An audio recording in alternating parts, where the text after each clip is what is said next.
quem for assistir depois, né? Quem não está aqui vai assistir depois, pode ver.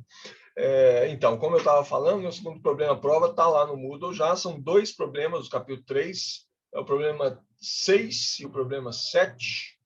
Tá? Não são problemas complicados, eu acho que eles fazem hoje ou amanhã. Pode entregar antes, claro, tá? Mas a data limite fica dia 4 de março, uma semana a partir daqui, para a outra quinta.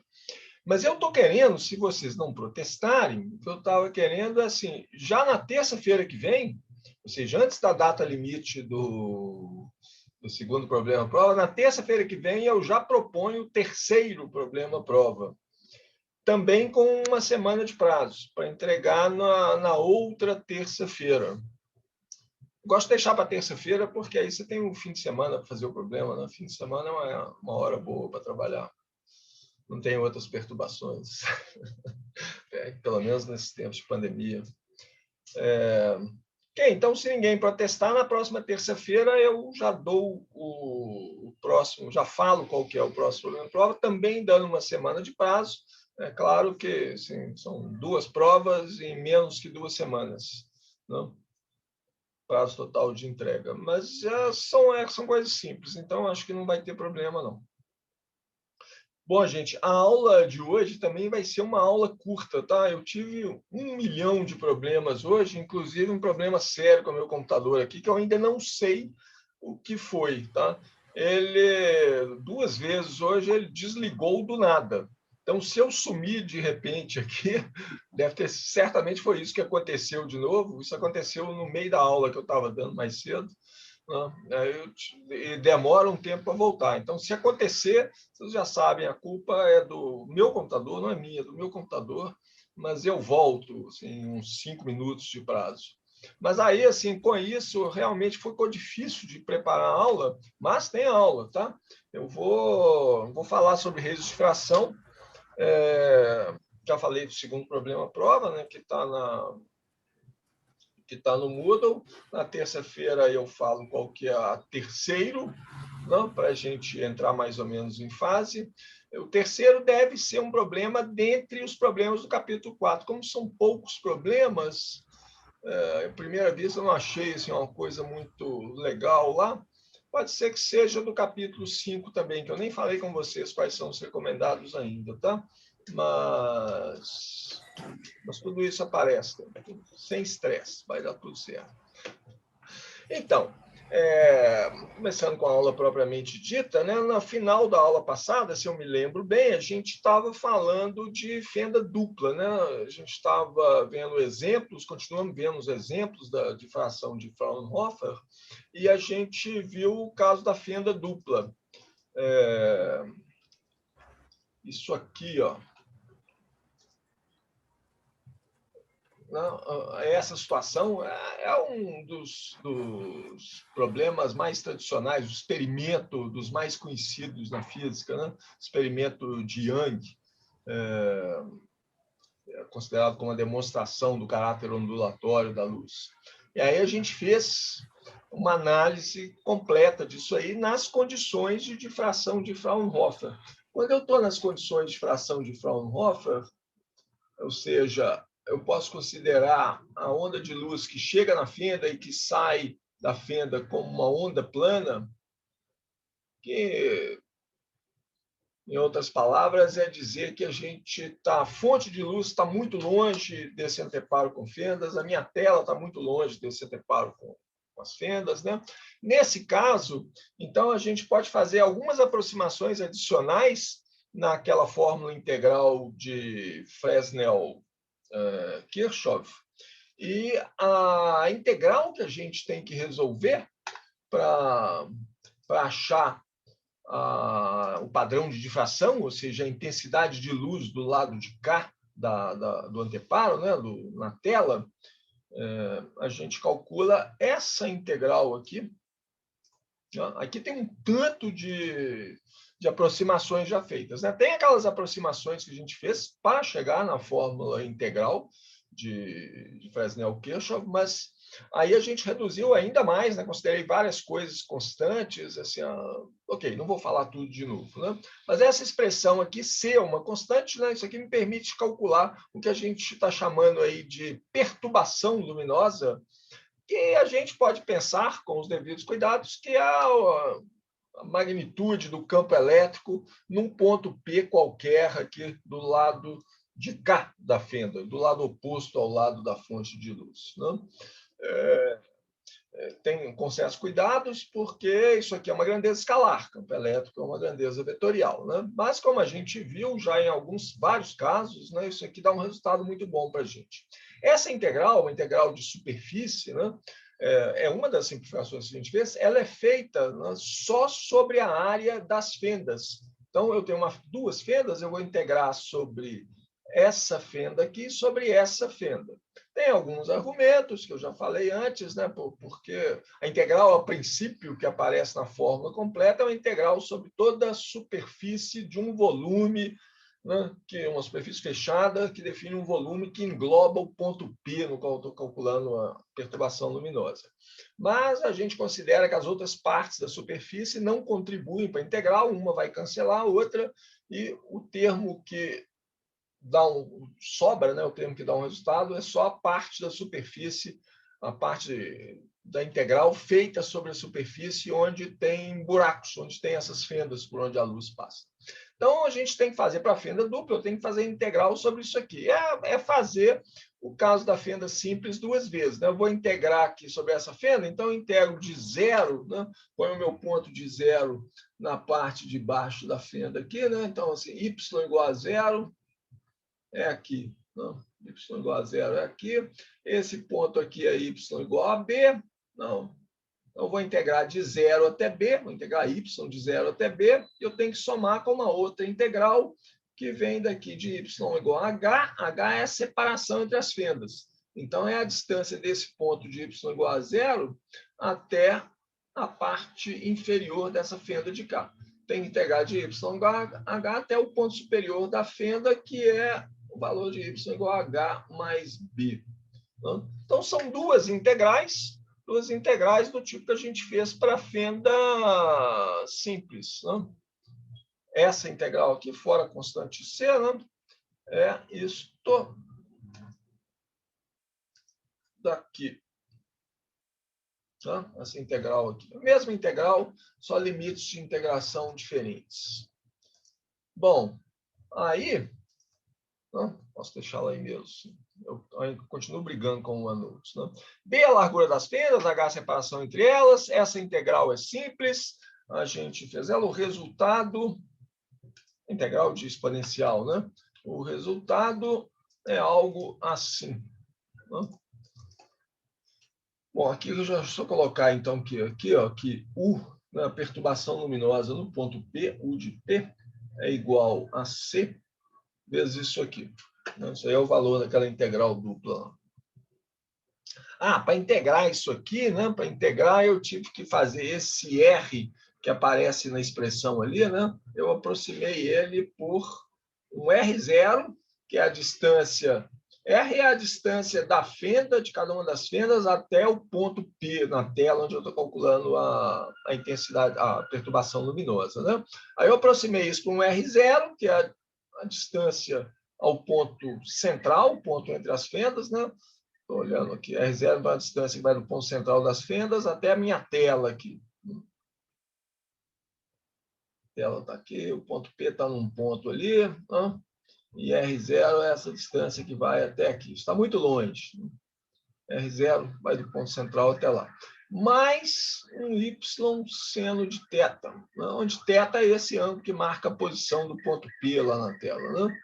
Então, Y é a altura nessa posição. Muito bem, então, feita a integral, achada a perturbação luminosa, aí a gente só tem que elevar aquilo ali ao quadrado. Eu posso simplificar isso aqui um pouco mais, né? Vamos colocar as simplificações que eu fiz aqui. Fazendo uma álgebra aqui, a gente consegue simplificar essa expressão para isso aqui. Eu coloco E e KB sendo θ menos 1 em evidência, não? Aí depois eu faço um E aí K. Bom, ok, é álgebra. Não? Depois eu coloco mais um termo do lado de fora, essa expressão vai ficar, no final das contas, assim. Não? Tem duas exponenciais imaginárias, não? Uma em E e beta, uma é E e gama. Eu deveria falar o que é beta e gama primeiro. Né? O beta é o mesmo de antes, que a gente fez para fenda simples, meio de K, não, o módulo do vetor de onda da luz, vezes B, que é a largura das fendas, vezes o seno de θ.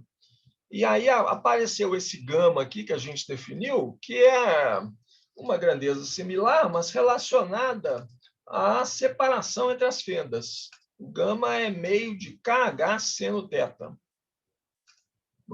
Com essas definições aqui, eu transformo essa expressão nessa de K. Bom, e aí o passo seguinte, achar a irradiância ou intensidade de luz, né, é pegar o módulo de U ao quadrado. O que a gente quer, no final das contas, é a quantidade de energia que chega por unidade de tempo numa unidade de área da tela, numa posição dada pelo ângulo θ. É a irradiância ou intensidade, que é o módulo de U ao quadrado. Chamando de U de P, né? Então vai ficar U de P aqui. Ó. U de P, isso aqui com a definição de beta e gama lá. Né? Então, essa irradiância é uma expressão que dá para a gente a intensidade, a irradiância, né? Essa expressão dá para a gente a intensidade num ponto qualquer da tela, um ponto dado pelo ângulo θ, né? Para a experiência de Young. É uma expressão relativamente simples. Né? E zero a intensidade no ponto central, para θ igual a zero. Esse fator seno de beta sobre beta ao quadrado é a difração da fenda simples. Né? Tem uma simplificação que a gente faz aqui, né? Assim, as duas fendas são iguais. As duas fendas têm largura B. A separação entre elas pode ser qualquer, uma separação H. Normalmente H é da ordem de B, né? Senão mas, ok, as duas fendas são iguais, então aparece um termo só desse aqui, né? Esse seno ao quadrado de beta sobre beta, beta depende só de B, da posição na tela, isso me dá o padrão de difração de uma fenda simples. Cada uma das duas fendas, na fenda dupla, vai produzir um padrão de difração e eles vão se superpor, tem o mesmo padrão. Olha, eu pensei em um problema prova que legal, assim, que era fazer a mesma conta, né, mas para uma fenda dupla em que as duas fendas são diferentes. Uma tem largura B e a outra tem largura A, que tal? Hein? O que vai acontecer? Não é difícil, não, né? Tranquilo. Mas ok, então, para esse caso aqui, né, esse fator seno de beta sobre beta ao quadrado é uma modulação em cima dessa outra coisa oscilante aqui, que é o cosseno ao quadrado de gama. Então, eu posso dizer, esse fator é a difração de fenda, a difração, né, que acontece de forma igual nas duas fendas. Então, o seno de beta sobre beta, tudo elevado ao quadrado, é a difração. Esse termo aqui, cosseno ao quadrado de gama, é a interferência entre um feixe de luz de uma fenda e o feixe de luz da outra fenda. Falei já há muito tempo atrás, né, interferência e difração são coisas mais ou menos ligadas, né? Mas não é a mesma coisa. Né? Quando eu digo difração, eu entendo tanto esse fenômeno de espalhamento da luz, chegou uma frente de onda plana e ela vira, né, semisférica, espalha em todas as direções, a luz contorna o obstáculo. O termo é usado, o termo de difração é usado para isso, mas é usado também para o fenômeno de que nada mais é do que uma interferência. Né? Esse padrão de franjas claras e escuras que aparece na difração, né, que está aqui, né, está nesse termo de cá, é uma interferência de um número enorme, infinito, de feixes de luz. Né? Essa interferência que está aqui no cosseno ao quadrado de gama é uma interferência entre dois feixes de luz, né? Um feixe de luz que vem da fenda B e o feixe de luz que vem da fenda A. é também interferência de muitos feixes de luz, né? Porque se eu considerar que cada fenda está vindo um número infinito de feixes de luz, né? Pontuais, cada um sai de um ponto da fenda. Quando a gente analisa o experimento de Young de uma forma mais simples, né? A análise que certamente vocês já fizeram antes, de achar a posição dos mínimos na tela, devido no caso do experimento de Young, a gente considera, a gente deixa de lado a difração. Né? Você fala que esse seno de beta sobre beta ao quadrado aqui, só que essa modulação fraca, ela varia muito pouco no espaço. A gente pode ver o gráfico dessa expressão, né? Que aí, olhando a figura, fica mais fácil da gente entender. Estou passando isso... eu falei isso na aula passada, mas eu acho que eu falei muito rápido. Né? Eu estava no finalzinho da aula e eu, naquela pressa de terminar, a gente já estava estourando o tempo. Hoje a situação é diferente, hoje a gente tem tempo, então podemos ver isso com um pouco mais de cuidado e é bom rever. Né? Mas nós vamos chegar na rede de difração. Então, esse gráfico aqui é o gráfico dessa expressão, é o gráfico de I sobre zero. Né? Então, é um gráfico de seno de beta sobre beta ao quadrado vezes cosseno ao quadrado de gama. Olha o seno de beta sobre beta ao quadrado aqui, essa modulação. Né? Eu tenho mínimos, eu tenho zeros. Toda vez que beta, os números que estão na parte de cima do eixo são beta. Né? Toda vez que beta é um número inteiro de π, 2π, 3π, 4π, né? Positivo ou negativo, acontece para menos π, 2 menos 2π também. Isso aqui vai para zero. Né? Seno de π é zero, sobre π dá zero. Né? No ponto zero, né, que acontece um zero sobre zero aqui. Né? Seno de zero é zero, zero embaixo também, zero sobre zero dá 1. O limite, eu tenho que fazer o limite aqui de seno de beta sobre beta, quando beta tende para zero, isso aí dá 1 mesmo. Tá? Essa expressão é muito manjada, né? A gente já encontrou ela antes. Então, está aqui o padrão de difração modulando o padrão de interferência. Olha só o beta. O beta, ele depende do B. Né? Se eu fizer B muito pequeno, se eu fizer as fendas bem estreitas, o que vai acontecer? Eu alargo o padrão de difração. Né? Eu vou alargar bastante esse padrão de difração. Esse primeiro mínimo aqui do padrão de difração vai acontecer assim, sempre em beta igual a π, mas o ângulo θ em que ele vai acontecer, né? O seno de θ, né? Ele vai com o inverso do B. Então, se eu colocar aqui, ok, vamos escrever, né? Vou colocar a posição do primeiro mínimo de difração. Posição do primeiro mínimo da difração, que é beta igual a π. Mais ou menos π, mas se eu fizer para o lado positivo, é a mesma coisa para o lado negativo. Né? Isso aqui tem que ser beta, né? Beta é meio de KB seno de θ. Então, posso achar para uma expressão, esse aqui é o θ1, θ do primeiro mínimo. Então, o seno de θ1, o seno do ângulo onde ocorre o primeiro mínimo, ele tem que ser igual a 2π sobre KB. Vamos fazer uma coisa mais legal, vamos colocar isso em termos do comprimento de onda. Isso aqui tem que ser igual a 2π. Né? O K é 2π sobre lambda, vezes B. Né? Então, 2π corta com 2π, o lambda vai lá para cima, isso aqui vai ser igual a lambda sobre B. O seno do ângulo onde ocorre o primeiro mínimo de difração, onde está esse mínimo aqui, ele é proporcional ao comprimento de onda, não? E é inversamente proporcional ao B. Se eu fizer a fenda muito estreita, acontece o que a gente já viu antes. Não? Se eu alargo o padrão de difração, a intensidade do segundo máximo, do terceiro máximo, vai ser aproximadamente igual. Imagina isso aqui bem largo. Né? Que é o que normalmente a gente considera na análise do experimento de Young, quando eu digo já despreza a difração, a gente está falando a fenda é tão estreitinha, né, que o padrão de difração é largo, a intensidade dos primeiros maços de difração são todos mais ou menos a mesma. Mas claro que isso não é rigorosamente verdade, né?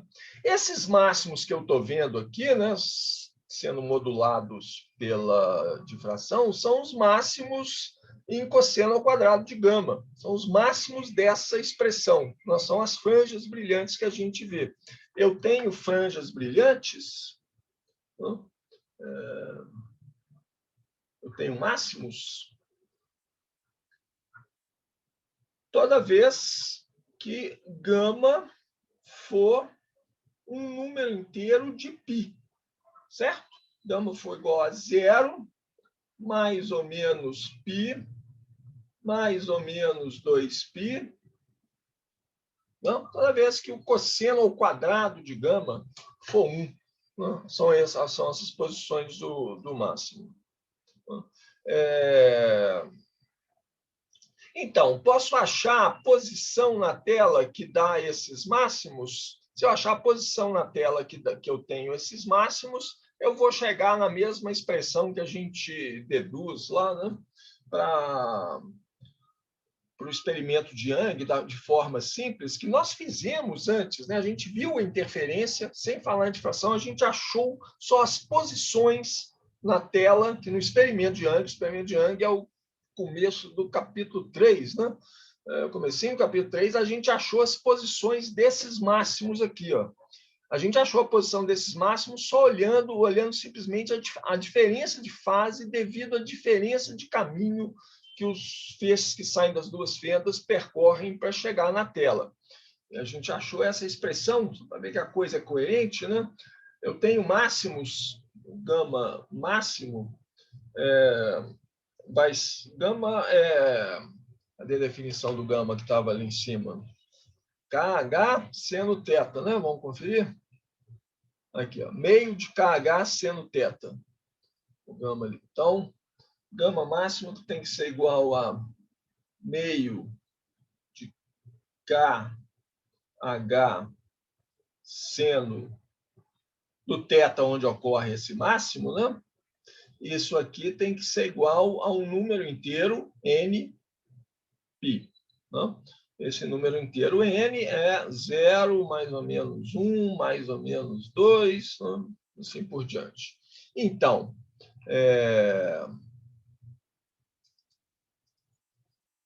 vou de novo escrever o K em termos de comprimento de onda, vai ficar com meio de 2π sobre lambda, vezes H, seno do θ máximo, tem que ser igual ao número inteiro de π, né? 2 corta com 2, π corta com π, eu vou ter que H sobre lambda, seno do θ máximo, posição onde ocorre as massas, é nπ. Eu acho que foi essa expressão que a gente chegou lá no final, né? Seno de θ máximo, né? H vezes seno de θ máximo é um número inteiro de lambda. Aqui não é π, não, né? Aqui é só n, porque o π cortou lá. Não, esse π cortou com esse π aqui. Ó. Acho que foi essa expressão que a gente chegou na análise anterior do experimento de Young, né? Considerando só as diferenças de fase produzidas pelos caminhos diferentes percorridos pelos dois feixes de luz. Então, é exatamente a mesma expressão. A análise é coerente à origem física dessa interferência construtiva, né? Nos pontos de máximos é a diferença de fase produzida pela diferença de caminho. Se eu fizer θ muito pequeno, tal que o seno... Então, estou olhando para uma distribuição angular de franjas pequena na tela, então posso aproximar o seno de θ máximo por θ máximo. Né? Então, aí eu tenho as posições angulares, θ máximo, onde estão os máximos na tela. Né? N lambda sobre H. Ok, né? Isso vale para θ pequeno. É o mesmo resultado que a gente teve antes quando analisou o experimento de Young, mas agora a gente tem muito mais que a gente tinha antes, né? Antes a gente só tinha a posição dos máximos e mínimos. Agora não, agora a gente tem uma expressão para qual é a intensidade em um ponto qualquer da tela. Né? Um ponto θ qualquer da tela, a intensidade naquele ponto é dado por essa expressão aqui. Né? O θ está escondido aqui dentro do beta, né? meio de cabeça sendo θ, e está escondido também, e ele está dentro do gama também, né? Gama também depende de θ. Mas, dada a posição angular θ na tela, eu sei calcular qual a intensidade daquele ponto, vou lá, comparo com o experimento, funciona. Tá? Então, essa teoria escalar, né, ela funciona muito bem. Ok, a gente fez para uma fenda, 2 fendas, então vamos para muitas fendas. Então, pular direto. Outro problema, prova interessante, né? Fazer para 3 fendas. Eu acho que esse é um dos problemas lá do... Tem um problema desse no livro do Fowles, fazer o cálculo para 3 fendas. Possível problema, prova está aí. Mas, então, o que eu quero ver agora é um número grande de fendas, N fendas, N grande fendas. Isso é chamado, em geral, de rede de difração. Eu vou ver difração num conjunto muito grande de fendas, um arranjo de fendas. Esse arranjo é uma rede. Então, tem vários arranjos possíveis, a gente vai ver um final aqui da aula, a gente vai ver alguns outros exemplos, tá? Mas, por enquanto, nós vamos tratar um caso simples, que a gente consegue analisar, que dá toda a física que a gente precisa, toda a física de qualquer que seja o seu arranjo de redes. Tem esperanças de conseguir fazer um outro arranjo mais complexo, que é o que eu chamo de um cristal fotônico, né? Um arranjo tridimensional de difração num conjunto tridimensional. Pelo menos cito isso numa das nossas últimas aulas. Mas o que eu quero analisar agora é um arranjo desse tipo, né? Eu tenho um número N grande, né? Pode ser qualquer número, 2, 3, 5, 20, 10 mil, né, fendas. Uma rede de fração típica que a gente tem no laboratório tem um número muito maior do que isso aí. A gente vai ver lá na frente. Né? Mas são fendas, de novo, vou tratar fendas iguais, tá? Todas têm largura B, todas têm a mesma separação, H. Para o objetivo que a gente quer, para a utilidade prática dessa rede de fração, é importante que essa separação seja a mesma. Né? A separação é mais importante até do que a largura das fendas. Se a largura das fendas for muito pequena, elas não precisam ser exatamente iguais, não basta ser muito pequena comparado com o comprimento de onda da luz, vai dar uma difração forte. Né? O que vai acontecer, a física é a mesma do que aconteceu para 2 fendas. Eu vou ver um padrão de difração devido à luz que passa por cada uma dessas fendas iguais e vou ver um padrão de interferência entre as várias fendas. E, de novo, o que a gente tem que fazer, né, é integrar resolver a fórmula integral de Fresnel-Kirchhoff. Né? De novo, eu vou integrar, vou fazer as mesmas aproximações de antes, só a parte da superfície que passa sobre as fendas é que contribui para a integral. Né? Eu vou tirar um monte de termos para fora da integral, porque eles são aproximadamente constantes sobre a superfície, na região que estou fazendo. A integral que fica para a gente resolver é aquela mesma integral de sempre. Né? A única coisa que muda aqui é a superfície sobre a qual eu vou integrar. Né? Então, eu vou escolher, como a gente fez antes, né, um elemento de área que percorre a minha fenda aqui, que é uma largura da fenda, né, que eu posso chamar de L, sei lá, que eu integro na constante aqui, vezes um dy, que é y é a variável, o y está aqui, o y é a variável da direção vertical. Então, a integral, faço esse r aqui de novo, né?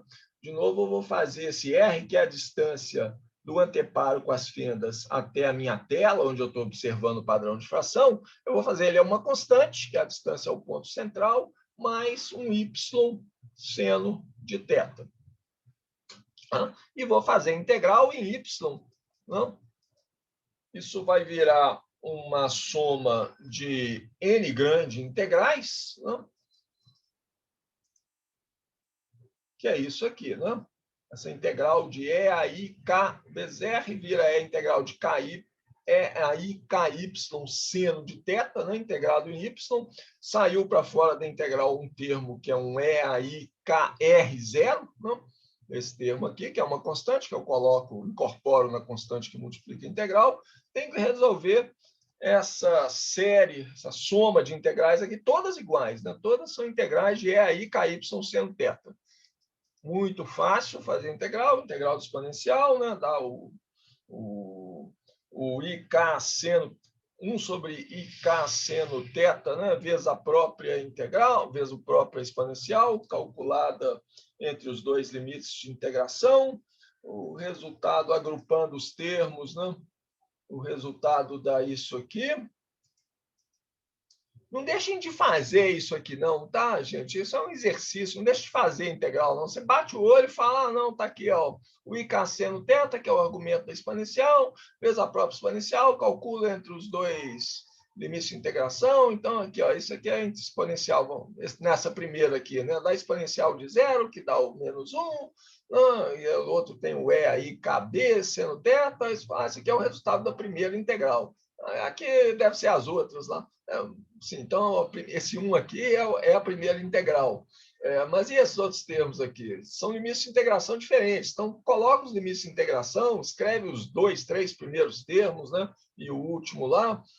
Aí coloca isso em evidência, vê o que sobra aqui dentro, sobra isso. É um exercício para a gente manipular equações. Uma hora que você estiver fazendo um problema que você não sabe a solução, né? Não tem um professor para te mostrar a solução, não tem um livro para te mostrar a solução, você tem que fazer todos esses artifícios matemáticos, né? E não vale falar assim, ah, não, eu sou um físico experimental, eu nunca vou ter que fazer essas contas. Tem sim, o físico experimental tem que fazer essas mesmas contas, senão você não entende seu experimento. Tá? Não é só teórico que faz conta, não.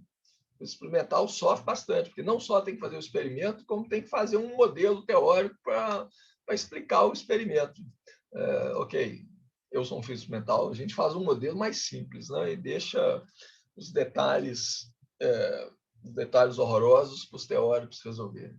Bom, mas então, aí de novo eu vou definir aqui um beta. Quando eu chego nesse ponto aqui, eu defino outra vez, né, um beta que é o mesmo de sempre, né? Mesmas fendas com largura B, então defino esse beta meio de KB seno θ. Essa definição de beta eu devia colocar não um sinal de igual, mas um sinal de definição, né? E vou definir também um gama que, como na fenda dupla, depende da separação entre as fendas. Facilitado aqui no caso que a gente está fazendo, né? Porque todas as fendas estão separadas pela mesma distância H. Então, esse gama que está definido aqui, meio de KH seno θ, eu vou jogar isso na expressão. Vou fazer aparecer beta aqui, né? Olha, isso está aqui não é exatamente beta, não. Falta o fator de meio, né?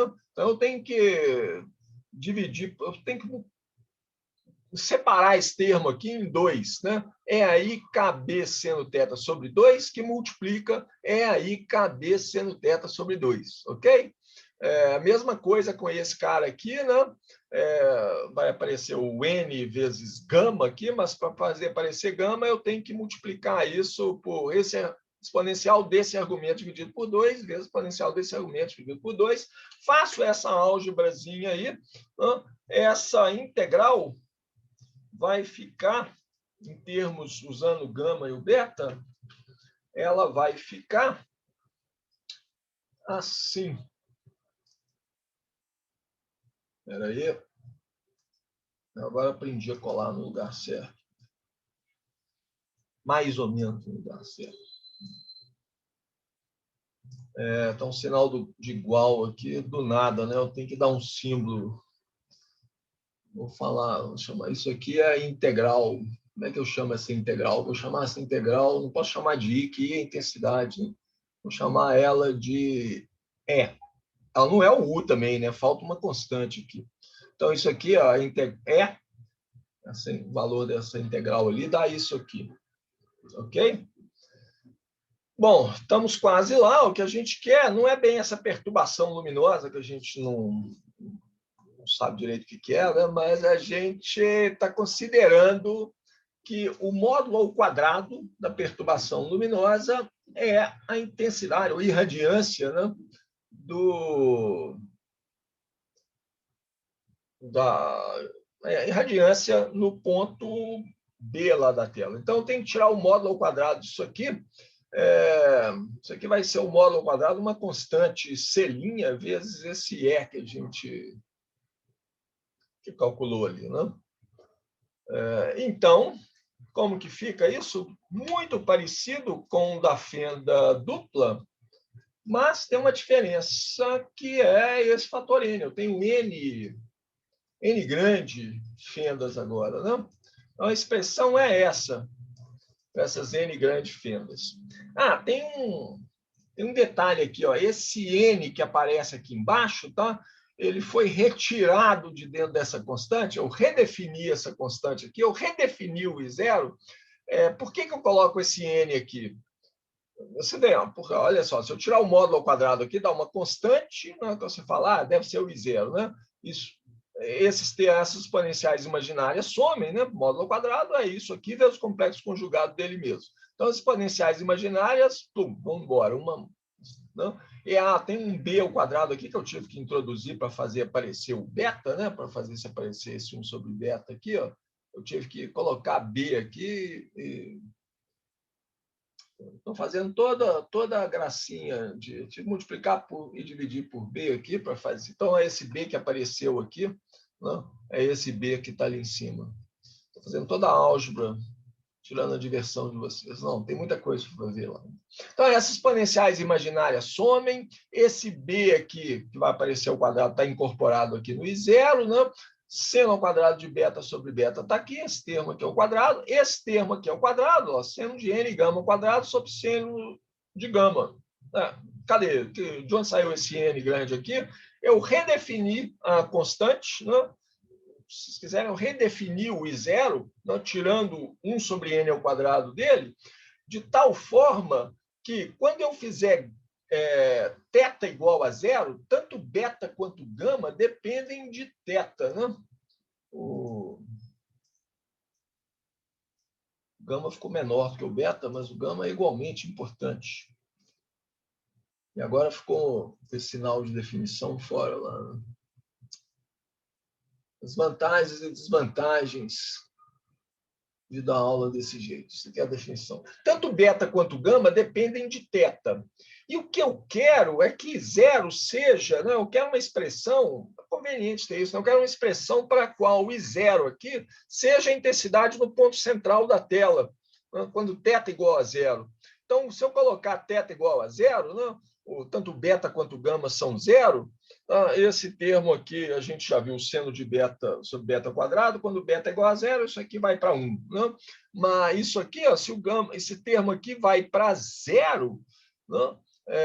Quando gama é igual a zero, mas aqui agora vai ficar 1 sobre n lá. Então, essa é a intensidade.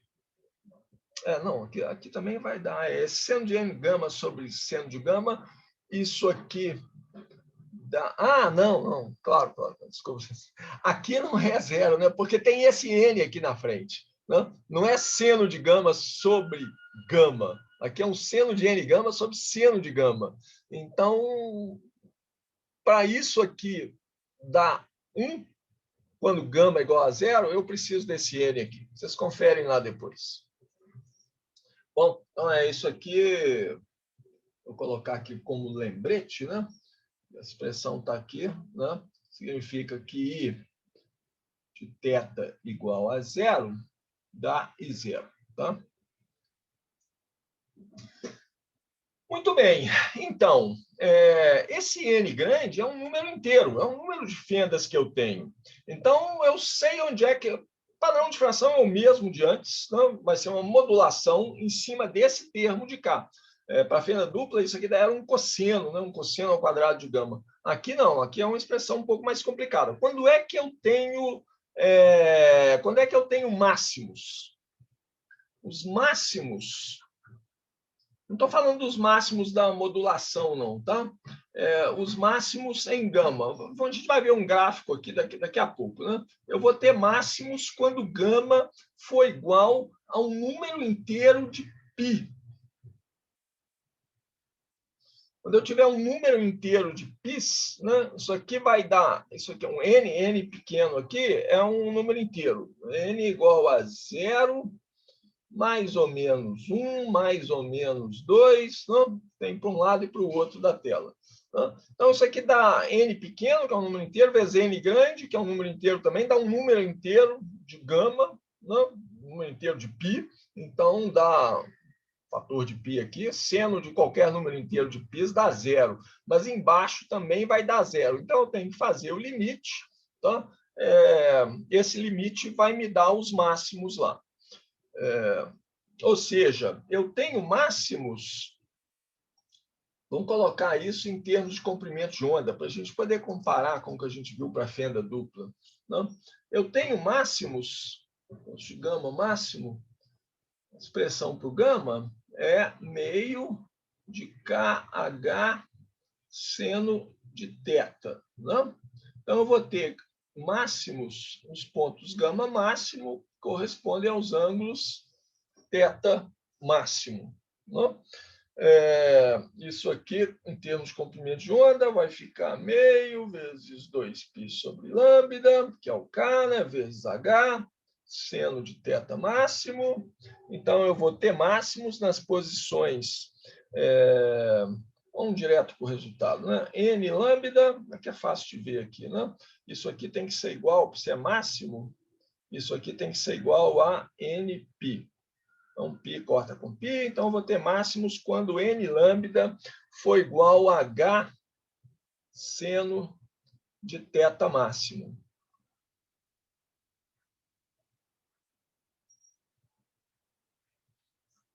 Legal, né? Mas tem uma coisa nova. Isso é a mesma coisa de antes, né? Mas eu tenho uma coisa nova aqui, que é o seguinte.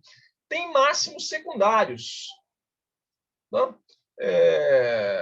Eu vou ter máximos secundários. Esses aqui são os máximos principais. Mas se você analisar essa expressão aqui, você vai ver que tem máximos também, é o que eu estou chamando de máximos secundários, em gama igual a... um número inteiro ímpar de π sobre 2n. Ou seja, tem máximos em 3π.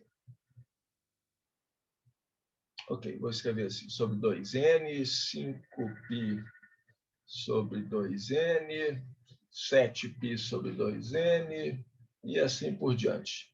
Mais ou menos. Cadê o primeiro? Π sobre 2n. Eu falo, não tem um π sobre 2n. Π sobre 2n, ele cai antes do primeiro mínimo. Ele está incorporado no máximo central. Ele não aparece nessa expressão aqui, não. A gente já vai ver isso, eu vou mostrar o gráfico num minuto. Mas antes de mostrar o gráfico, eu queria falar nessa expressão aqui, que é a expressão importante, né? Eu vou copiar essa expressão aqui do livro e colocar ela bonitinha, né? Bobagem, né? Não. Nessa expressão que está aqui, né? Nessa expressão que está aqui, que dá a relação entre o ângulo de difração, onde ocorre o máximo, e o comprimento de onda, isso aqui me dá a posição angular onde ocorre o máximo de difração, né? Em termos do comprimento de onda, né? Uma vez que eu conheço a separação entre as fendas H. Esse N que está aqui é chamado de ordem de difração, que é um conceito importante. O N é a ordem de difração. Tentei passar para lá sem andar a tela. Isso aqui eu não sei se é uma vantagem do OneNote, não, porque isso aqui vai aumentar a página. N é a ordem de difração. Daqui a pouco eu esclareço esse conceito de ordem de difração. Vamos ver um gráfico para essa expressão, mas eu tenho que escolher um valor de N grande, né? Vou escolher um valor de N grande aqui. Cadê o mouse? Vamos rolar aqui para baixo. Vou copiar um gráfico para N grande igual a 5.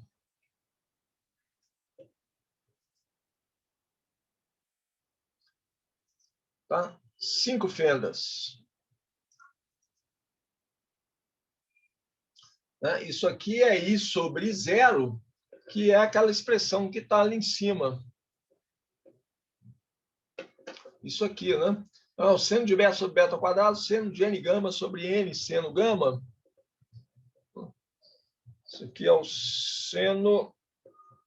Isso que está nesse eixo aqui é o seno de beta sobre beta ao quadrado vezes o seno de n gama sobre n seno gama, tudo isso também ao quadrado. Não? Em função de gama. Não? Gama que é igual a meio de K módulo do vetor de onda, meio de KH seno θ. Então, isso aqui é como se fosse θ aqui embaixo, né? Mas está em unidades de gama. Então, eu tenho lá os meus máximos em gama igual a zero, gama igual a π, gama igual a 2π, 3π, né? Um número inteiro de πs, que é a condição que eu coloquei aqui, ó. Gama, quando gama for igual a um número inteiro de π, eu tenho máximos. São aqueles máximos principais que a gente está vendo ali. Mas eu tenho também os máximos secundários. São secundários mesmo, eles não são imitados pelo padrão de acesso, são máximos menores. São esses máximos que ocorrem aqui. Ó. Esse aqui é o máximo para 3π sobre 2n, ou seja, nesse caso aqui, né, que n igual a 5...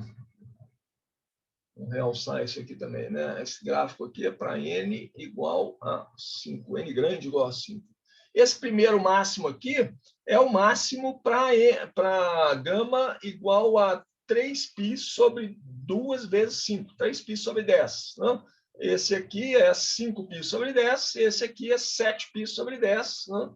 O 9π sobre 10 está aqui, ó, nessa beiradinha aqui. São máximos secundários mesmo, a amplitude deles é menor, né? Porque quando você colocar aqui, isso aqui não vai dar um zero. Quando você colocar o valor desse máximo secundário, isso aqui não dá zero sobre zero, não dá um número que tende para 1, não. Né? Se eu coloco aqui 3π sobre 2n igual a gama, né? Então, isso aqui vai dar... Gama é 3π sobre 2n. N corta com n, isso aqui dá seno de 3π sobre 2, que dá menos 1. Ao quadrado dá 1. E aqui embaixo, isso aqui vai dar 1. Não, não dá 1, né? Isso aqui não dá 1. Aqui dá 1, mas aqui embaixo dá seno de n... seno de 3π sobre 10, que é um número lá qualquer, né? Vezes 5 aqui. Então, dá um número que é menor do que 1. A intensidade é menor do que a intensidade do máximo principal.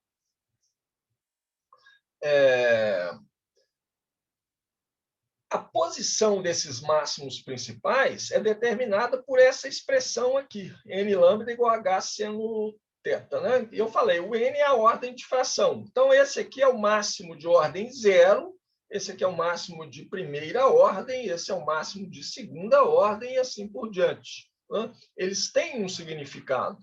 Né? Tem esse significado de... Eles marcam a posição dos máximos principais. O que acontece se a gente aumentar o n grande, se eu aumentar o número de fendas, se eu passar de 5 para 20, por exemplo, o gráfico do i sobre zero, né, essa expressão que está aqui, vai ser assim, ó. Vou colocar ele aqui. O que acontece? Esses máximos principais ficam mais finos, né? Os máximos secundários diminuem de amplitude. Olha eles aqui pequenininho, né? Tudo pequenininho ali. Agora você vê que os máximos principais é que são realmente importantes, né? De fração de primeira ordem, de fração de segunda ordem, de fração de terceira ordem, né? A modulação que está aqui em cima, né, diminuindo a amplitude desses máximos principais, ela é a modulação devido à difração. É esse termo seno de beta sobre beta ao quadrado, que também é a função de θ.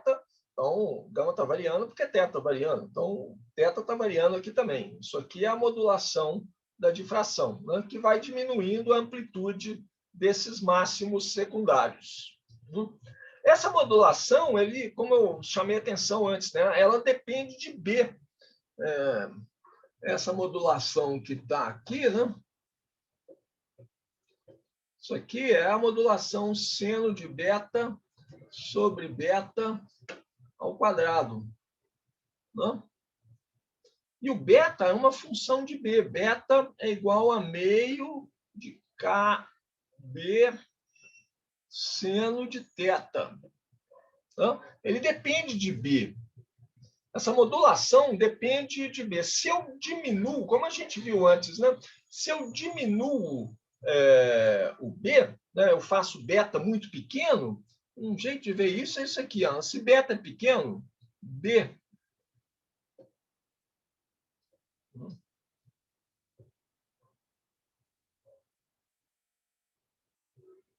Se B é pequeno, eu quero fazer B pequeno. Né? B é pequeno. Pequeno o quê? Pequeno comparado com lambda. Né? Isso aqui é B sobre lambda, fazendo K igual a 2π sobre lambda aqui, né? Isso aqui é B sobre lambda π seno θ. Então, se B é pequeno comparado com lambda, eu posso escrever que o seno de beta é aproximadamente igual a beta.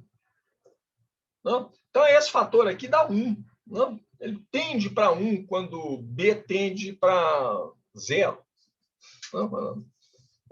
Ou seja, essa amplitude, essa largura da modulação, né, tende para infinito. Todos os máximos principais, todas as ordens de difração vão ter aproximadamente a mesma amplitude. Então, se você quiser uma rede de fração, né, moral da história, se você quiser uma rede de fração em que os seus máximos de primeira ordem, segunda ordem, tenham aproximadamente a mesma amplitude, faça suas fendas muito estreitas. Agora, isso é complicado, né? Porque tem que ser muito estreita comparada com o comprimento de onda. Se você está com uma rede de fração, você quer trabalhar com sua rede de fração na faixa do visível, então o comprimento de onda é da faixa de 500 nanômetros. Você quer que B seja muito menor do que 500 nanômetros. Então, pelo menos uns 50 nanômetros, né? 5 nanômetros, melhor ainda. 5 nanômetros, aí eu posso falar com segurança, né? que seno de beta é aproximadamente igual a beta. Agora, fazer fendas, né, com largura de 5 nanômetros não é um problema trivial. Né? Você não vai pegar uma gilete e fazer risquinhos numa folha de papelão, você não vai conseguir fazer isso. Bom, vamos ver mais aqui. Uma outra coisa que a gente viu aqui ao passar de 5 fendas para 20 fendas, não? Foi que... Eu destaquei ali em cima, vou destacar aqui embaixo também. Outra coisa que a gente viu ao passar de 5 para 20 fendas é que esses máximos centrais, essas ordens de fração, elas ficaram mais finas. Não? Como que a gente vê isso? Para achar a largura do máximo central, o que eu posso olhar é a posição do primeiro mínimo. Não? Posso falar a largura desse máximo central aqui, a largura desses máximos é dada pela posição do mínimo antes dele e do mínimo depois dele. Quando é que a intensidade vai para 0 logo depois do mínimo? Então, os mínimos, em termos de gama, né? Tem o mínimos em I, né? Para gama igual a quanto? Vamos olhar para a expressão lá. Né? O gama entra na expressão aqui. Ó.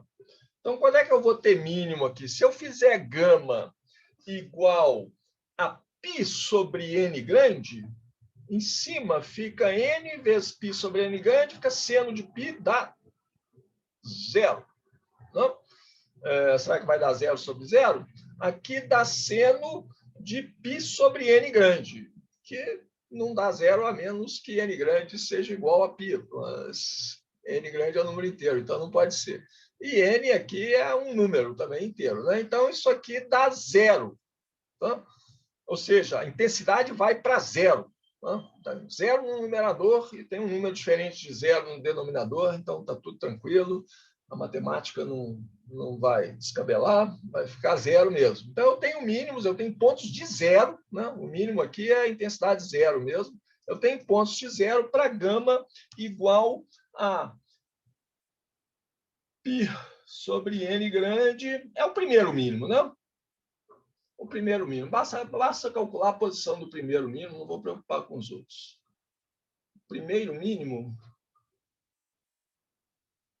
Primeiro zero, né? Primeiro zero em I, primeiro zero da intensidade, esse carinha aqui, ó, esse cara que está aqui, né?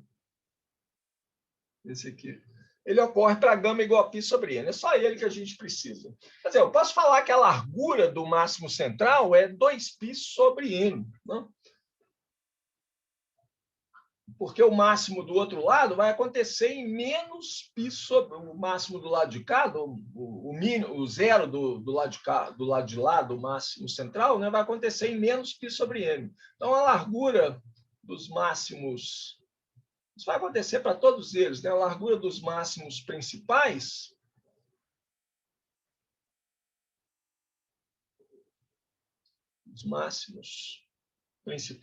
não, são essas ordens de fração, ela é 2π sobre n. É inversamente proporcional a n grande. Quanto maior o número de fendas, né, mais finos são esses máximos principais. Então, eu quero calcular agora qual que é a largura em termos do ângulo desse máximo principal. Tá?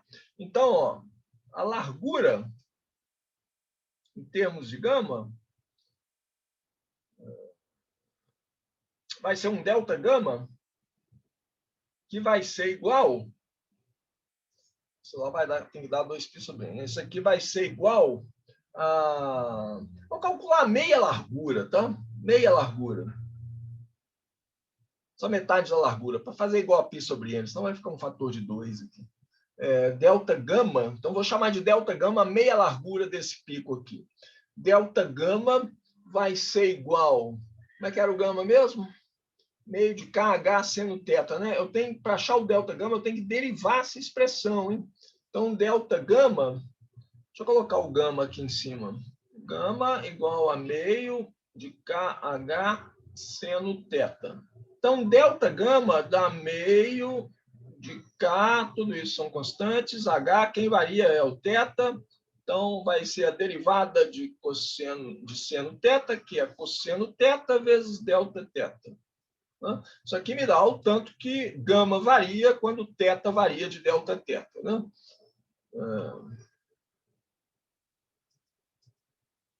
Então, vou colocar isso em termos de comprimento de onda de novo.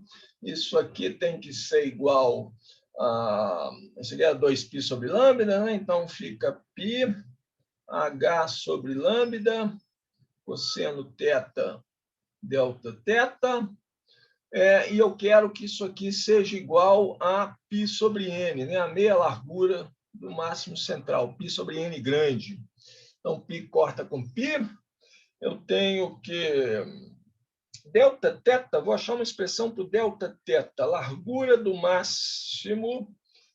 essa largura é a largura de qualquer máximo principal. A largura do máximo de um desses máximos principais, né? São todos iguais. O que vai dar isso aqui? Passa lambda para lá, vai sobrar um cosseno θ aqui, mas só lambda sobre n grande, o π corta com π, n grande, tem o h cosseno θ.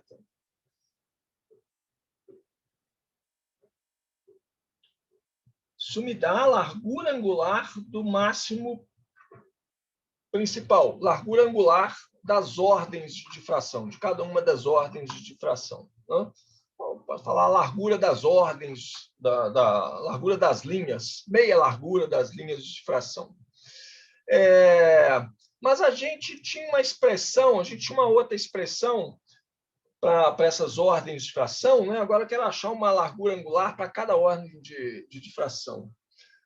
A gente tinha aquela expressão lá que relacionava a ordem de difração, n pequeno, com o comprimento de onda e a distância entre as fendas, h seno θ.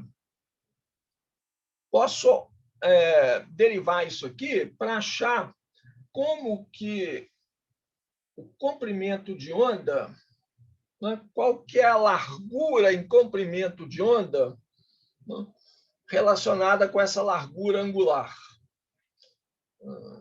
Depois fica claro que isso. Então, n delta lambda, n é uma ordem qualquer lá, é h, que é uma constante. Aqui vai ficar derivada de seno θ de novo, né? Quando θ varia, isso aqui varia proporcional ao cosseno θ. Vamos dar um delta θ aqui. Então, daqui eu posso achar uma outra expressão para delta θ, só que agora em termos da variação de comprimento de onda. Se eu variar o comprimento de onda da fonte de luz, né, que está incidindo ali, eu vou achar uma largura do... Se a minha fonte de luz que eu estou mandando não é uma fonte estritamente monocromática, nunca é, né? Mesmo um laser que tem uma largura de comprimento de onda muito fina, ele tem um delta lambda. Então, esse delta lambda implica em quê na largura do máximo central, em termos de separação angular? Implica isso aqui, ó, o delta θ vai ser igual a n, não? Delta, não tem um jeito de simplificar isso aqui mais não tem o h aqui, né? N delta lambda sobre h cosseno θ. Não? Essa expressão aqui me dá a largura, não, das ordens de difração, da enésima ordem de difração, se eu tenho uma largura de linha na luz incidente na minha rede de difração. Essa expressão aqui me dá a largura angular da ordem, de uma ordem de difração qualquer, né? Uma rede de difração que tem N grande fendas. Bom, posso se eu igualar uma com a outra, uma largura angular com a outra, o que eu vou ter? Eu posso achar a relação entre a largura em comprimento de onda, quando o comprimento de onda varia, né? Como que isso se relaciona com o número de fendas que eu tenho na minha rede de difração. Então, eu vou igualar aqui, ó, n delta lambda sobre h cosseno θ, com aquele delta θ lá em cima, que é lambda sobre n grande h cosseno θ. Tem h cosseno θ dos dois lados, né? Isso aqui vai me dar, então, uma expressão que eu vou colocar nesse termo, desse jeito aqui, ó. Lambda sobre delta lambda. Vocês podem pensar, lambda é o comprimento de onda central do meu feixe de luz. Meu feixe de luz tem comprimento de onda lambda, mas ele tem uma largura, ele tem uma distribuição de frequências, né? Então, tem uma distribuição de comprimento de onda. Ele tem uma largura delta lambda. Então, lambda sobre delta lambda, passei o delta lambda para lá, isso aqui vai dar simplesmente n pequeno vezes n grande. É a ordem de difração multiplicada pelo número de fendas que eu tenho na minha rede de difração. Essa grandeza aqui, lambda sobre delta lambda, que é a ordem de difração vezes o número de fendas que eu tenho na minha rede de difração, isso aqui é chamado... o nome em português seria poder de resolução. Deixa eu escrever... Vou definir isso aqui é, por definição, uma coisa que chama RP. Tá? RP, por definição, delta lambda sobre lambda, que em termos da parâmetros da rede de difração é n pequeno vezes n grande, ordem de difração vezes n grande. Não? Isso aqui, em português corrente, a gente chama de poder de resolução da rede.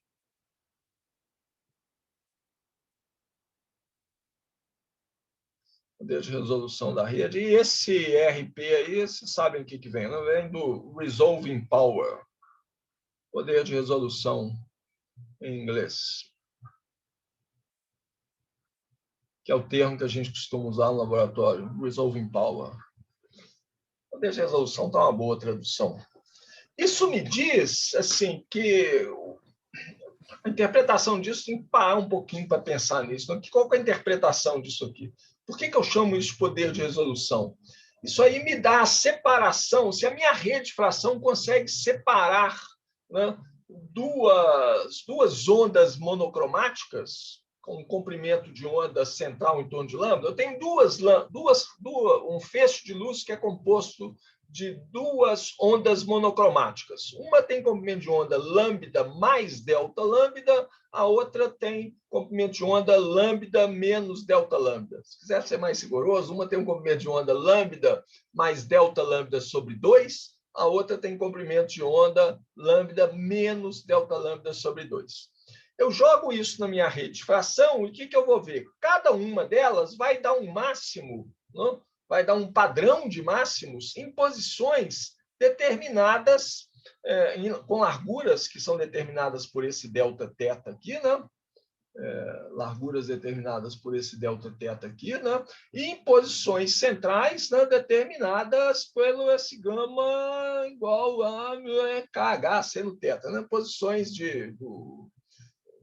As posições dadas por essa expressão aqui, né? Cada ordem de fração, para n igual a 1, eu tenho um máximo na posição θ determinada lá, né? Depende da separação entre as redes.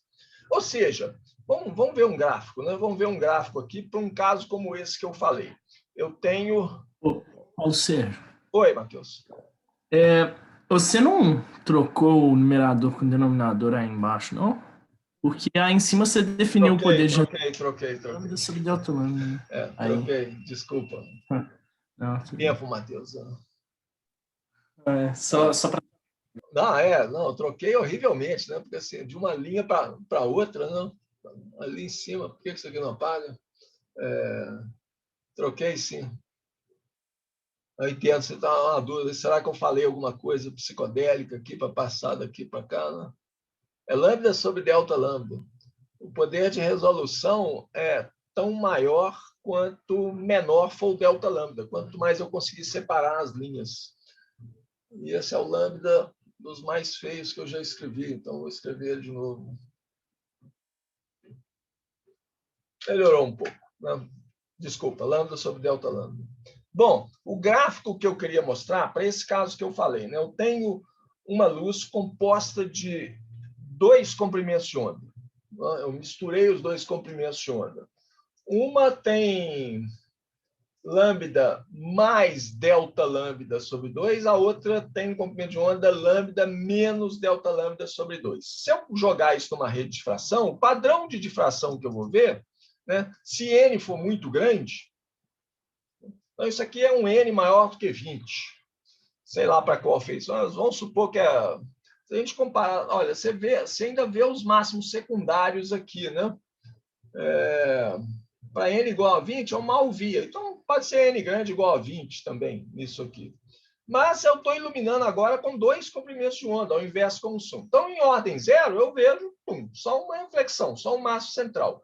Mas, em primeira ordem, tá, existe uma separação delta lambda entre esses comprimentos de onda. Uma separação delta lambda, que é dada por essa expressão aqui, né, que depende da ordem de difração, não? Uma separação delta teta, né, que depende de quantos dois comprimentos de onda diferem, depende da ordem de difração, ela é tão maior quanto maior for a ordem de difração, tão maior quanto maior for a separação entre os dois comprimentos de onda, e ela diminui se a separação entre as fendas for maior, né? E tem uma variação aqui com teta também, né? Esse gráfico aqui está em função de teta, não é gama, não, está em função de teta direto. Não? Então, em primeira ordem, eu vejo uma separação pequena. Em segunda ordem, a separação é maior, né? Porque a separação delta teta aumenta com o n. né? Então, isso aqui é feito por um N e assim por diante, vai aumentando. O que esse resolving power me diz, né, que essa poder de resolução da rede me diz, é isso, é o poder de resolução da rede. É a capacidade da rede de difração de produzir padrão de difração que separa essas linhas de comprimento de onda muito próximas, né? De tal maneira que eu consiga enxergar que tem dois, que eu consiga medir. Né? É isso que você quer que uma rede de fração faça.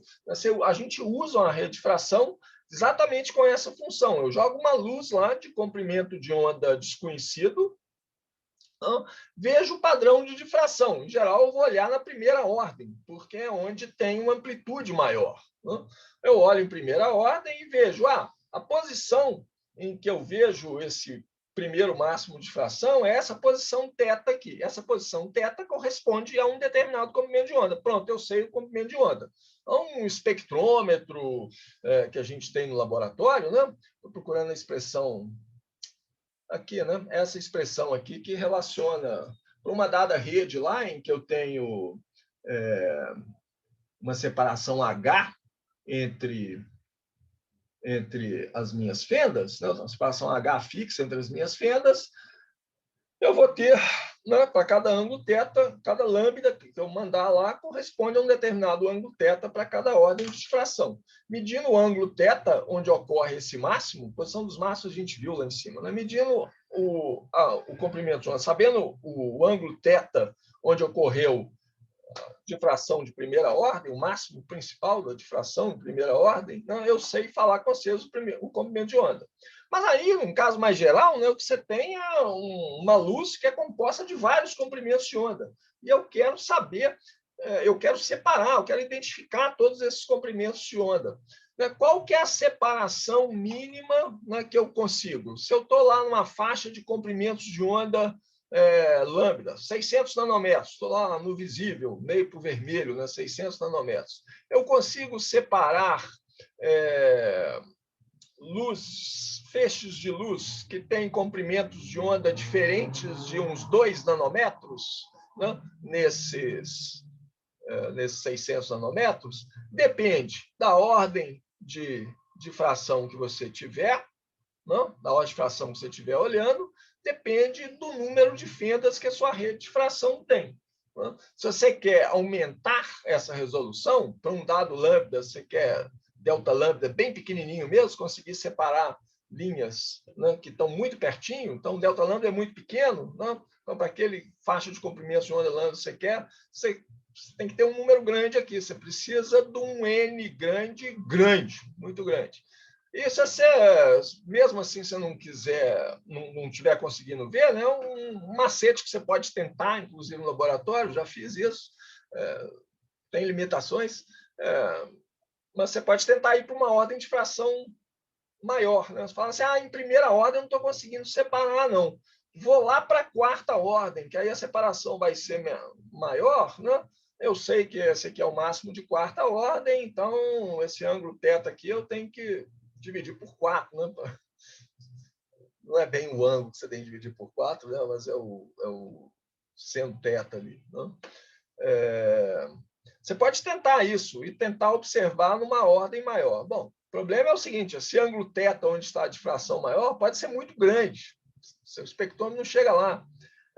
Ele corresponde a um comprimento de onda maior, assim, o seu detetor de luz de intensidade luminosa, que vai detectar onde é que está o máximo, em qual ângulo está o máximo, ele pode não enxergar esse comprimento de onda nessa faixa aqui. E a intensidade diminui, né? Porque tem a modulação devido à difração nas fendas. É pequena, se as fendas forem pequenas, mas ela está presente. Então, normalmente, a intensidade ela tem que diminuir com a ordem de difração. Bom, então, redes de difração boas, né, são redes de difração que têm muitas fendas. Né? Você quer um N grande, muito grande. Né? E você vai olhar em primeira ordem. Você não quer ângulo θ grande demais. Né? Você pode sair fora do alcance do seu espectrômetro. O que é o N grande? O que é que a gente tem? Vocês aí que trabalham no laboratório de ótica, né? Vocês devem ter visto redes de difração, redes de difração que a gente tem comuns hoje em dia, né? Redes de difração a gente tem com... Normalmente elas são especificadas não em termos do número total N grande de fendas que você tem, mas em termos do número de fendas, eu estou estressando fendas aqui, eu estou colocando aspas, já explico por quê. Né? Em termos do número de fendas por milímetro. Então, normalmente, você tem redes aí, por exemplo, isso aqui todo mundo, todo laboratório de ótica decente tem uma rede com 600, eu vou chamar de, vou chamar de fendas mesmo, fendas por milímetro. Tem 600 fendas a cada milímetro. Isso aqui corresponde ao quê? Em 1 centímetro, né, que são 10 milímetros, eu tenho N grande igual a 6.000 fendas. Então, se a sua luz está iluminando 1 centímetro da rede de difração, você está pegando 6.000 fendas. Seu poder de resolução está aqui com um N grande igual a 6.000. Se você conseguir iluminar 10 centímetros, que é mais ou menos o tamanho de uma rede de difração típica, se iluminar 10 centímetros, você tem 10 vezes mais que isso, você vai ter 60.000 fendas. Se você quiser uma resolução maior, o que é? Você pode usar uma rede maior, né? Você pode usar, então, outros valores típicos aí, 1.200 fendas por milímetro, e aí vai subindo, não? Não vou falar que o céu é o limite aqui, não, porque imagina o que é fazer 1.200 fendas em 1 milímetro. Isso não é uma coisa trivial de fabricar, não, né? Nós temos métodos fabricais de fazer. Mas nós temos lá no departamento, né, várias redes de difração com 2.400 fendas por milímetro, né, que te dá uma resolução muito boa, né, um poder de resolução muito bom. Você consegue separar, né, feixes de luz com comprimentos de onda bem pequenos, né, separação de menor do que 0,1 nanômetro uma da outra na faixa do visível. Essas redes de difração, normalmente, você pode fazer elas como fendas mesmo, como é o que a gente viu aqui, né? Eu pego uma placa transparente de vidro, quartzo, né? E faço ranhuras nela, faço riscos nelas. Fendas são esses riscos, né? Então, eu vou ter uma modulação, na verdade, eu vou ter feixes de luz que passam por espessuras diferentes de vidro. Então, tem fases diferentes do outro lado, isso que vai gerar a difração, né, a interferência dessas muitas fendas. Mas as redes mais comuns são redes de reflexão, são redes como essas aqui, ó, que estão... É mais fácil fazer isso, né? Com precisão. Isso aqui. Essa é a figura que eu tirei do livro, né? As redes são assim até hoje, né? Você pode pegar vidro mesmo, recobre com metal e faz risquinhos nesse metal. Então, eu vou explicar por que esses riscos estão com esse formato de dente de serra aqui. Mas antes de falar nisso, né, então isso aqui é mais fácil de fazer. A rede funciona por reflexão. A luz vem refletida, uma parte reflete nesse pedaço aqui, outra reflete nesse, essa reflete nesse, né? É a mesma coisa, né? A mesma física do que analisar as fendas. Eu tenho luz que vem de diferentes pontos da rede que vão interferir num ponto aqui na frente. Uma das vantagens das redes de reflexão é que você pode fazer ela com um formato côncavo. Então, ela funciona não só como rede de difração, mas ela foca o seu feixe de luz também, vai concentrar a luz num ponto. Isso aqui é como se fosse um espelho, né? Um espelho côncavo. Então, você usa ela como espelho côncavo, você usa ela para focar o seu feixe de luz também. Se você usa uma rede plana como essa, você vai precisar de usar lentes também para poder focar a sua luz toda num ponto, no seu detetor, né? No seu detetor de intensidade luminosa. Então, isso aqui tem uma vantagem muito grande. Você dispensa o uso de lentes, que sempre vai envolver uma perda, né? É um componente a mais, pode estar sujo, vai ter uma aberração cromática, vai ter perdas por absorção, etc. Essas ranhuras aqui em forma de dente de serra, né? Isso é muito interessante. Isso é feito dessa forma por causa do seguinte: olha, a gente viu que tem vantagem você ir para uma ordem maior de difração, né? Então, você pode fazer a sua rede com ranhuras de tal forma que ela vai maximizar a difração para uma determinada ordem, não? Concentrando o feixe de luz, ou para um ângulo específico, não? Ou seja, para um comprimento de onda específico. Isso se chama... Olha, isso não tem um termo em português para isso, não. Né? O termo é blaze. As ranhuras em dente de serra, tem outros formatos possíveis, né? Mas o objetivo de fazer isso dessa forma é fazer o que eles chamam de blazing da rede. É um termo em inglês. Nunca escutei um termo em português equivalente. Ou seja, é concentrar a tradução disso aqui. Blaze em inglês é queimar, né? Você queima a sua rede de difração de tal forma que você concentra. O objetivo é concentrar a luz. Isso é o que dá a escrever e pensar lá na frente. Ó. Concentrar a luz com um determinado comprimento de onda. Tem uma faixa de comprimento de onda. Outro cuidado que a gente tem que ter ao usar a rede de difração é saber qual que é o blaze daquela rede. Se você trabalha no visível, você quer uma rede com blaze em 500 nanômetros, por exemplo. Não? Porque ela está otimizada para funcionar na faixa do visível. Então, se você trabalha com infravermelho, você quer maximizar a intensidade de luz na região lá de 1000 nanômetros, de 1 micro, por exemplo. Né? Então, você vai pedir lá para o seu fabricante, quem você vai comprar a rede de difração, não, eu quero um blaze na rede em 500 nanômetros. Ele vai mudar esses ângulos aqui, desse dente de serra, né? Para concentrar a luz numa determinada faixa de comprimentos de onda. Eles têm outros macetes para fazer isso, né? Que aí já é técnicas mais especializadas.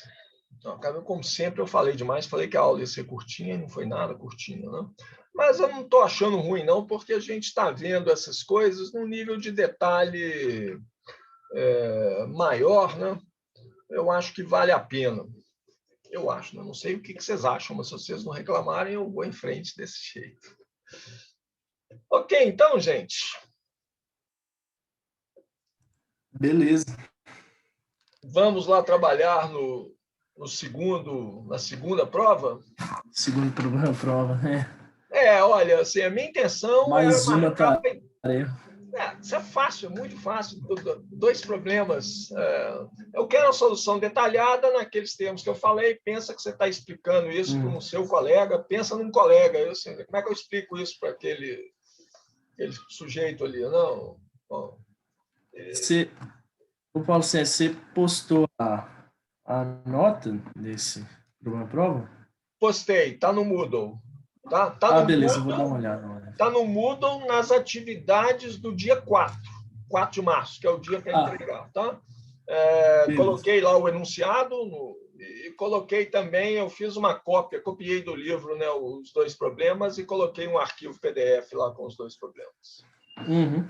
Ok? Então tá bom, gente. Uma boa tarde para vocês, bom final de tarde, né? Até terça-feira que vem. Boa tarde, Paulo César. Até mais, Paulo César.